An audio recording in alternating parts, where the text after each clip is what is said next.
Hello and welcome to Unews. I'm Carolina Sarassa. Happy Monday, Feliz Lunes, and thank you for being with us today. We began this hour in California. Wildfires burning out of control have forced the governor to declare a state of emergency. The biggest fire, the Kincaid fire, is only 5% contained. This as the Tick fire in Santa Clarita threatens more homes. Salvador Duran is standing by in Sonoma County, California, where the Kincaid fire continues to grow. Salvador, what are you seeing right now? Before you go, can you talk to us about the evacuation routes? Are people being able for those great recommendations? Now, meanwhile, in Southern California, a fire erupted along the Sepulveda Pass in northwest Los Angeles early this morning, prompting mandatory evacuations out to Washington. Over the weekend, Congress heard testimony from a key player in Ukraine-U.S. relations. This, as another witness, is fighting back, asking a judge to decide if he's required to comply with a subpoena. Lauren Casares has the latest. His lawsuit is about judicial clarity, giving separation of powers, and the fact that he is caught between competing demands between the executive branch and the legislative branches of government. Back to you, Carolina. Thank you, Lorraine, for that report. And now the other major story we are following out of Washington. On Sunday, President Trump announced that the leader of ISIS died after a secret nighttime raid. Janet Rodriguez has new details.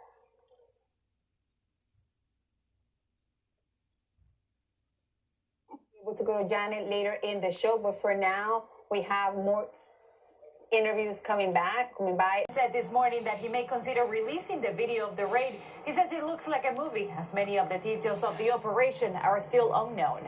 In Washington, Janet Rodriguez, Unews. Thank you, Janet, for that report. And we're joined by Emerita Torres. She's a national security. Congressman John Conyers has died. Conyers was a longtime Michigan Democrat who represented parts of Detroit for more than 50 years before resigning 2 years ago amid sexual harassment allegations. Marita Morongi takes a look at his long career. Coming up, new numbers to Unews. Michigan Congresswoman Rashida Tlaib endorsed Senator Bernie Sanders for president at a rally with Sanders in Detroit Sunday night. Trump administration has separated 1,500 more migrant children from families than was initially reported. Those numbers revealed after a judge ordered the administration to account for every single case. Fabiola Galindo has more details. And welcome back to Unews. The disappearance of a young man from South Florida has ended in tragedy. Police say they have found the body of that man, a Cornell University student, close to a creek in New York. Becky Carranza has more details. Antonio was last seen at an event at this fraternity on Thursday at 9:30 p.m. The next afternoon, his family reported that he was missing. Thank you, Peggy, for that report. Now, a horse was euthanized at California Santa Anita. To a new series we're trying to follow up every day, which is being called Second Chances. Each week, we will feature a story about the difficulties people face after leaving prison and how they solve them. Today, Dulce Castellanos talks to a man who spent 2 decades in jail but has now turned his life around. Set foot in a jail, and now he was sentenced to spend the rest of his days behind bars. 3 days before Christmas, he was transferred to a prison in Northern California.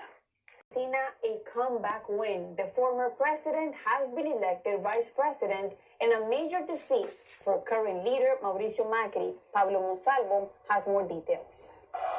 Hey, welcome back to Unews. And now let's go to Nico Cantor for a read. We love having you in the show with all this sports news. And finally, today, and that's all the time that we have for today. We leave you guys with a beautiful view of Biscayne Bay in Miami, Florida. It is a gorgeous day out there.